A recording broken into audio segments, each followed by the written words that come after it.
Kita akan ditanya. Kaki ini kelak akan menjadi saksi. Kemana jalan-jalan? Emak-emak ini lebih sering jalan ke kajian apa ke pasar? Ke mall. Ke mall keliling nggak capek-capek. Kajian, aduh capek. Online kajiannya sekarang. Bakal ditanya jemaah, tempat yang paling dibenci Allah itu apa? Pasar. Di laut. Ayo.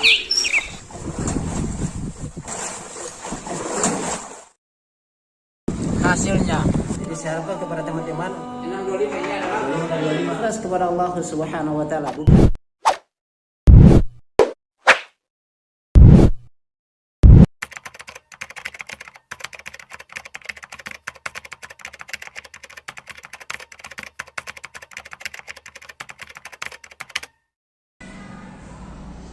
Ya, bismillah, assalamualaikum warahmatullahi wabarakatuh. Sahabat Lampai Channel. Hari ini saya ajak antum untuk mendengarkan kajian terkait dengan kajian keluarga. Apa tidak takut? Itu judul ceramah dari Ustaz Syafiq Raiza Masalam. Ayo kita sama-sama menyaksikan. Disinilah tadi ibadah itu harus sesuai dengan aturan Rasulullah SAW, bukan pakai perasaan kita. Ana rasa, ana dari dulu Zat sering meninggalkan sholat. InsyaAllah mulai besok ana mau sholat maghrib 5 rakaat. Untuk menggantikan yang dulu-dulu yang hilang. Diterima? Nggak diterima. Nggak diterima. Karena tidak sesuai dengan aturan. Maka di sini pentingnya kita belajar. Bapak-bapak belajar agama berapa lama? SD belajar agama? Belajar berapa jam? 2 jam. 2 jam kan kita belajar agama jemaah. Lupa belajar agama waktu SD. SMP 2 jam. SMA 2 jam. Katanya kita menyeimbangkan dunia dan akhirat. Kenapa akhiratnya kok cuma 2 jam? Sedangkan sisa pelajaran semuanya itu urusan apa? Urusan dunia. Maka di sini banyak orang nggak tahu tentang bagaimana cara mendekatkan diri kepada Allah Azza wa Jalla. Allah mengatakan liyabluwakum ayyukum ahsanu amalah. Untuk mendapatkan yang terbaik itu, yang terikhlas, yang sesuai dengan tuntunan, kita mau nggak mau harus belajar. Maka tolong kajian agama itu didatengin. Kalau nggak datang kajian agama, Qur'annya dibaca sama artinya.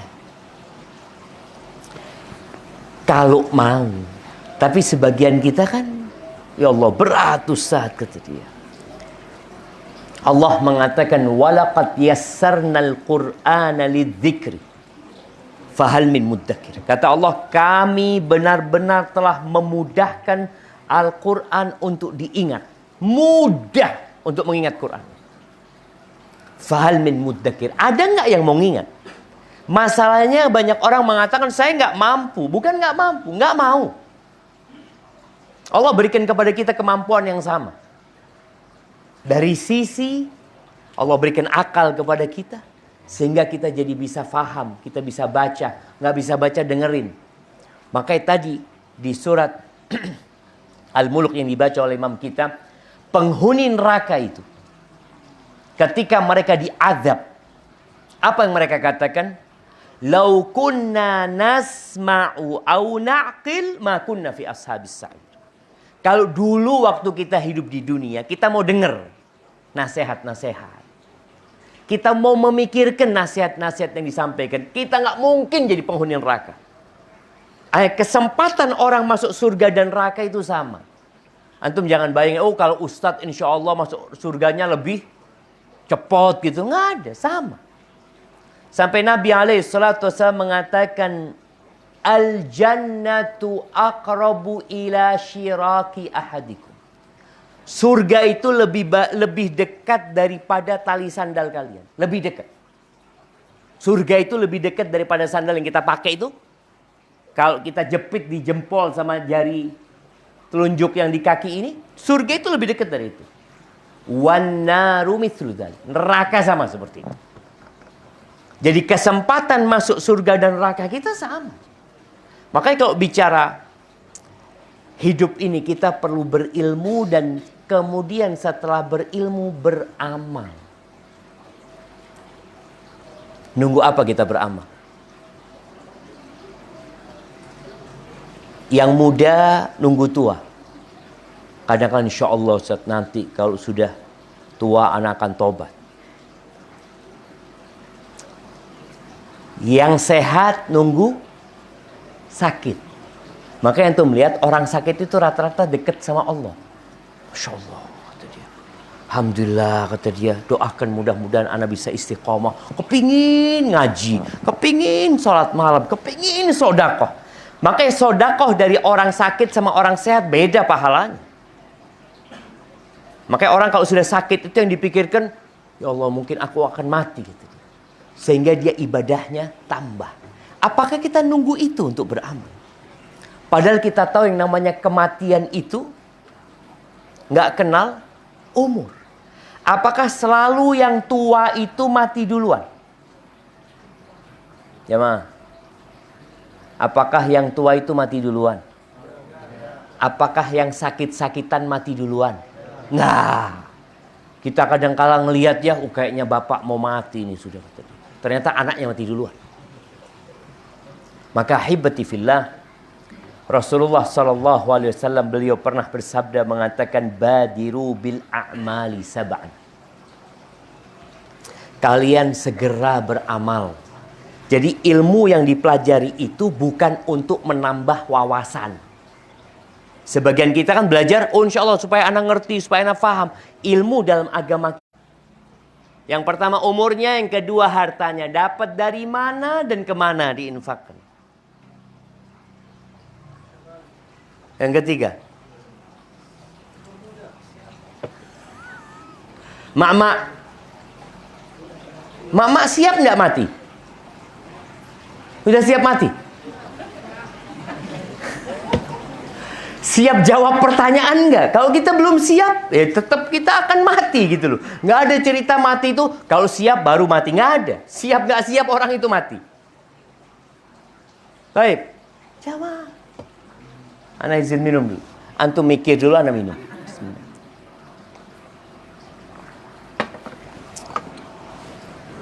Umurnya, nah, kemudian hartanya dari mana ke mana? Ilmunya digunakan buat apa? Nggak ditanya berapa hafalannya, berapa hadis, berapa tahun engkau belajar. Yang ditanya an ilmihi madza amila bihi. Amal yang ditanya tentang ilmu. Kau punya ilmu, oke. Yang nggak punya ilmu akan ditanya kenapa engkau nggak belajar. Yang berilmu akan ditanya kau gunakan buat apa ilmumu. Ada orang cuma saya alhamdulillah saya hafal hadis 200 hadis. Lalu diamalkan apa enggak? Maka di sini para ulama mengatakan tuh ilmu dunia sampai diamalkan. Ketika diamalkan baru akan memberikan manfaat kepadamu. Kemudian akan ditanya apa lagi yang keempat? Badannya dipakai buat apa? Kita akan ditanya. Kaki ini kelak akan menjadi saksi. Kemana jalan-jalan? Emak-emak ini lebih sering jalan ke kajian apa ke pasar? Ke mall. Ke mall keliling nggak capek-capek. Kajian aduh capek. Online kajiannya sekarang. Bakal ditanya jemaah, tempat yang paling dibenci Allah itu apa? Pasar. Dan sekarang pasarnya sudah online.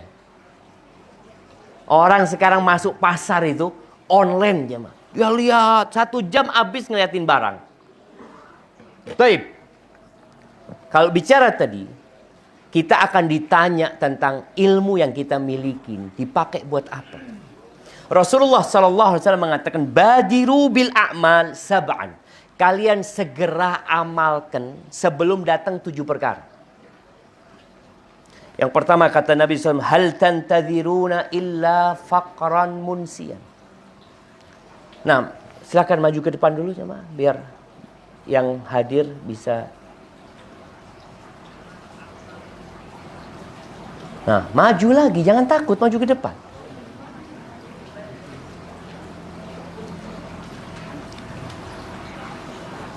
Kita nunggu apa kata Nabi SAW? Ini yang perlu kita takuti. Kalian yang ditunggu itu apa sih? Fakron munsian. Kefakiran yang membuat kalian lupa. Yang kaya nunggu miskin. Makanya orang kaya itu paling takut dengan kefakiran. Dia akan melakukan berbagai hal supaya dia tidak miskin. Kenapa? Dia ada perasaan takut. Saya takut miskin. Dan dia ngelihat orang-orang miskin. Dia lihat orang-orang yang bangkrut. Lihat orang-orang yang di atas, tahu-tahu di bawah. Habis hartanya. Kita lihat bagaimana kemarin kejadian COVID umpamanya. Itu yang ditakutin. Apa nunggu miskin baru mau beramal? Dulu Anda berpikir orang kaya itu adalah orang yang paling demen ibadah. Itu bayangan Anda waktu mahasiswa kita dengan ya uang saku pas-pasan berpikir enaknya kok jadi orang kaya. 5 waktu di masjid, tiap bulan berangkat umroh, kajian kapan dia mau kajian. Karena fulusnya sudah kayak keran, tinggal buka dia. Tapi ternyata dia takut. Perasaan takut itu yang membuat dia nggak bisa tidur. Makanya kenapa ada orang miskin tidurnya mudah, ada orang kaya sulit tidur. Bahkan kalau antum lihat yang minum obat tidur itu orang miskin, orang kaya. Ada tukang becak minum obat tidur, saya tidak bisa tidur. Oh, tukang becak duduk di becaknya belum 5 menit sudah hilang. Subhanallah. Maka segera beramal. Jangan nunggu engkau miskin gitu. Yang punya harta berbagi dengan hartanya. Kemudian kata Nabi SAW, au ghinan mudghiyan, yang miskin sekarang. Orang miskin itu ambisi untuk jadi kaya. Dia bekerja, dia merantau, dia menabung terus karena dia ingin kaya. Dia berpikir nanti kalau saya kaya insya Allah Ustaz, saya akan rajin ibadah. Saya akan rajin mendekatkan diri kepada Allah. Saya akan rajin sodakoh. Kalau sejak miskin tidak dibiasakan sodakoh, kaya lebih bakhil. Orang kaya itu kata Allah Azza wa Jal, innal insana la yatgha an ra'ahu istaghna. Sesungguhnya manusia itu benar-benar menjadi makhluk yang melampaui batas. Yang lupa sama aturan. Kapan? Ketika dia merasa memiliki. Punya aku. Insya Allah uangnya cukup untuk 7 turunan, 7 tanjakan, 7 kelokan, cukup dia. Sehingga dia kadang-kala merasa nggak butuh sama Allah Azza wa Jalla. Orang miskin biasanya lebih dekat sama Allah. Tapi kadang-kadang kita lihat ada orang-orang miskin. Kesian jemaah anak ngelihat ya. Ketika orang miskin itu bekerja di bawah terik matahari sebagai kuli bangunan. Ketika waktu sholat, nggak sholat jemaah. Waktu puasa nggak puasa. Kenapa dia pikir nanti insya Allah kalau saya sudah kaya saya mau ibadah. Loh enggak. Harta itu ada efek samping buruk. Membuat orang melampaui batas. Tadi yang sampaikan bagaimana orang kaya bersodakoh sama orang miskin bersodakoh. Kalau kita sejak miskin nggak biasa bersodakoh. Nabi SAW mengatakan ittaqin nar walau bisyiqqi tamrah. Engkau selamatkan dirimu dari api neraka walaupun dengan setengah butir kurma, setengah. Orang kan berpikir, oh nanti kalau kaya saya akan berbagi. Enggak, setengah butir kurma. Boleh jadi itu yang menyelamatkan engkau dari api neraka. Orang kalau punya duit 10.000. Sodakoh 5.000 berat apa enggak buat dia? Dia enggak punya duit lagi jam. Dia punya duit 10.000, di hadapan dia ada orang yang benar-benar membutuhkan. Dia harus berbagi 5.000. Berat atau tidak? Nggak terlalu berat 5.000 lah. 5.000 bismillah lah. Insyaallah Allah kasih lagi. Biasanya seperti itu. Baik, ketika uang dia 100.000, berbagi 50.000, apakah hatinya seperti yang 5.000? Berubah dikit. Padahal nilainya sama. Sama-sama 50%. Ketika dia punya uang 1 juta, Bersedekah 500.000, mudah apa tidak? Lebih berat lagi. Ketika dia punya uang 1 M, sedekah 500.000. Sama nggak 500.000 yang dia sedekahkan dengan yang 5.000 dulu? Sama. Sama 50% dari hartanya. Tidak ada bedanya, jemaah. Dulu dia sedekah 50%, sekarang dia sedekah tetap 50%. Dia punya uang 10 miliar. Mampu nggak dia sedekah 5 M? Apa bedanya 5 miliar dia dengan 5.000 dia waktu dia miskin dulu? Nggak ada bedanya. Artinya yang dia sisakan itu sama dengan yang dia sisakan dahulu. 5.000. Separuhnya. Tapi orang kalau tidak membiasakan diri untuk bersedekah ketika miskin, kaya lebih berat lagi. Makanya pada hari kiamat nanti, hisab pada hari kiamat itu pakai persentase. Bukan jumlahnya. Kadangkala ada orang kaya, umpamanya kita lihat, dia nyumbang 500 juta. Antum nyumbang 2.000. Kira-kira lebih berat mana kelak di timbangan pada hari kiamat? Boleh jadi yang 2.000. Nabi SAW mengatakan, sabaqa dirhamun mi'ata dinar. Beliau mengatakan SAW, 1 dirham itu bisa mengalahkan 100 dinar. 100 dinar ini kira-kira ya 425 gram. 425 gram. 1 dirham itu anggap 1 gram. 1 gram emas bisa mengalahkan 425 gram emas. Para sahabat heran, gimana ya Rasulullah? Kok bisa? Ini sedekah 1 dirham, tapi bisa mengalahkan yang 100 dinar. Iya. Itu orang punya harta 2 dirham. Itu harta dia sudah. Dia sedekahkan 1 dirham, separuh hartanya dia sedekahkan. Ini orang punya 1 gudang uang. Dia ngambil 100 dinar itu, ya Allah cuma sedikit, secuil dari harta dia aja. Maka di sini kita biasakan, jangan nunggu kaya untuk beramal. Karena biasanya orang kalau sudah kaya berubah.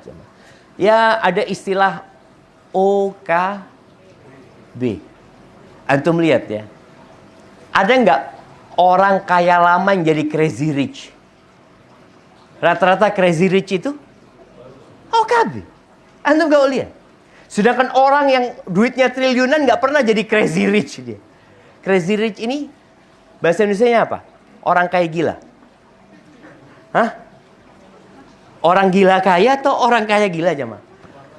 Hah? Tapi ala kulli hal Nabi SAW mengatakan, kalian beramal, jangan nunggu kaya, jangan. Kadang orang nanti kalau saya sudah tinggi jabatannya saya akan beramal. Lah, sekarang kau beramal. Al-an beramal. Kemudian yang ketiga kata Nabi SAW, au maradan mufsidan. Engkau yang sehat sekarang beramal, atau kau nunggu sakit? Engkau nunggu sakit baru beramal. Maka berapa banyak orang jemaah? Ya Allah, anak pernah berjumpa dengan seseorang ya.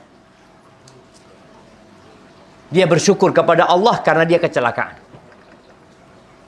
Dia mengatakan hari itu Zat, ana mau main golf. Subhan di Jakarta. Ana naik mobil ana itu nabrak, kalau nggak salah besi, bawa besi lonjoran.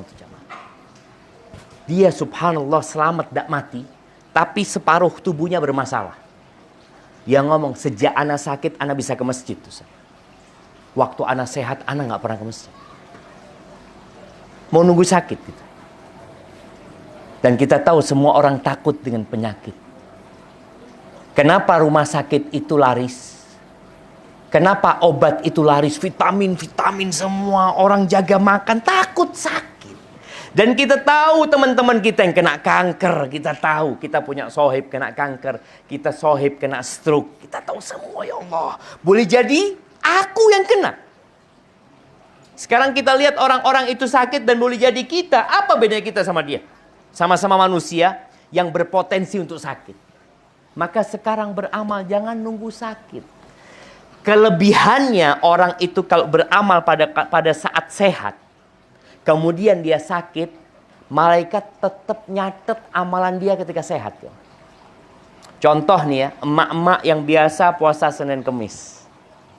Emak-emak yang biasa tiap hari 1 juz khatam Quran. Tahu-tahu sakit opname, dia nggak bisa puasa Senin Kemis. Dia nggak bisa baca Quran. Malaikat tetap nyatet. Dia tetap puasa Senin Kemis pahalanya. Dia tetap khatam Quran tiap hari 1 juz. Itu kalau dia ketika sehat beramal. Tapi kalau dia sakit baru mau beramal, ya enggak. Engkau kemana selama ini? Maka hibati fillah, segera kata Nabi SAW, segera beramal. Jangan ditunda-tunda lagi. Oh nanti Ustaz anak kalau sudah umur ya 60 tahun lah. Insya Allah anak akan beribadah ya. Insya Allah nanti.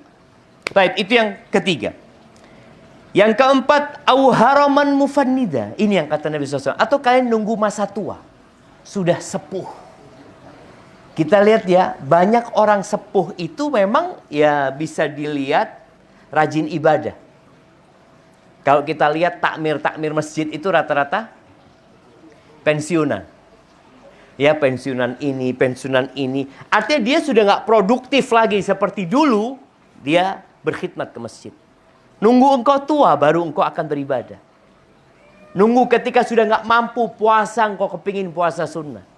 Nunggu ketika engkau sudah tidak bisa berdiri. Kita lihat orang-orang sepuh yang nggak mampu berdiri jamaah. Atau nunggu engkau didorong pakai kursi roda, engkau baru berangkat haji.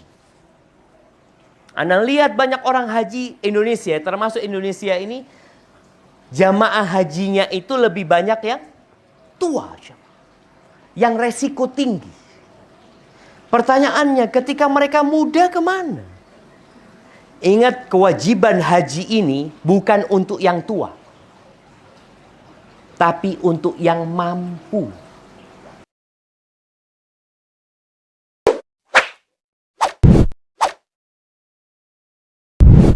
الحمد لله رب العالمين